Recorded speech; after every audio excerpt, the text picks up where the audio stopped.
The last guy to do that for a full season, Tiny Archibald, 44 years ago.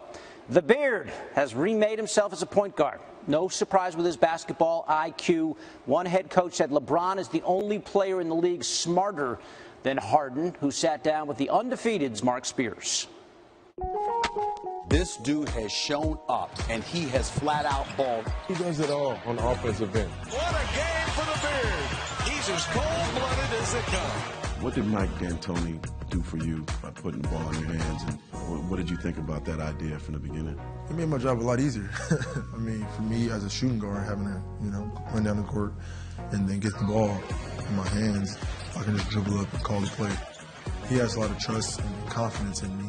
He doesn't control me, doesn't try to tie me down. I think that's why, another reason why I'm so successful. And then it's up to me just to know, out of my teammates, who hasn't gotten a shot, who needs a shot, who's hot, and, when it's time for me to score. Suffocating defense by the Warriors. They held the Rockets to 7 for 35 shooting from behind the three-point arc. I thought we did a good job on James, just stayed in front, and we didn't bail him out with fouls. How do you beat the Warriors? Obviously, you got to be able to score with them. They got a lot of guys that can put the ball in the basket, and so your offense has to be able to compete with them. And then defensively, you got to be able to get stops and not make mental mistakes. You have to, limit the easy buckets, limit the easy transition buckets. Don't turn the basketball over. That's a lot, but, for a course of a game, your focus level has to be really high. Russell Westbrook's looking at Kevin Durant saying, I'm coming. And Kevin Durant says, so what?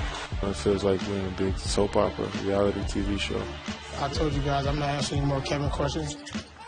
What do you make of all the Russ KD conversation? I mean, I don't understand what's going on. I mean, I don't understand it. It's obviously, they both feel some type of way, but I mean, it's a part of the game. It's a part of, going to a new team. Do you feel like maybe you could be the mediator, or do you even want to be the mediator? No, I'm staying out of that. That's not my place. I'm on a totally different team now. I know both of them very well, and if they need advice, then of course, I'll give it to them. But I'm staying out of that. James Harden gets buckets. Fear the Beard. Well, I've been very impressed with the Rockets. They can beat anybody. They're a threat to anybody. Do you think the rest of the league, fans, everybody outside of Houston believe in you guys yet? Some. I know Popovich, made a comment earlier in the season about he's watching film on us right now. That's a good feeling to hear that from one of the best coaches ever. Obviously, we got a long way to go.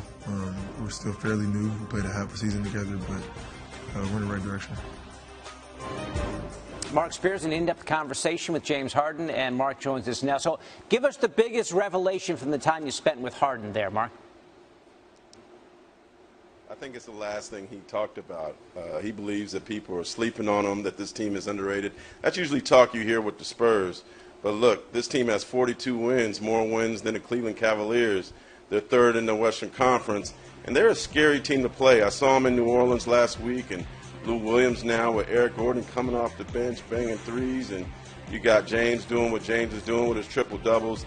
They are a defensive nightmare, and I think that they're going to have more to say in the Western Conference playoffs than people are expecting. James Harden just keeps on evolving and changing now in his 8th season in the league. What's the greatest change you've seen in him since he broke in? Well, now he's a leader more now. I mean, it certainly was his team when he got traded after being the sixth man in OKC. But now with Dwight Howard gone, he is the true face of the franchise. They follow him wherever he leads, and he's been sensational. Right now, I'd say he's front runner for MVP. I know a lot of people are saying Russ, and understandably so. But because James is able to vault this team to such a great record,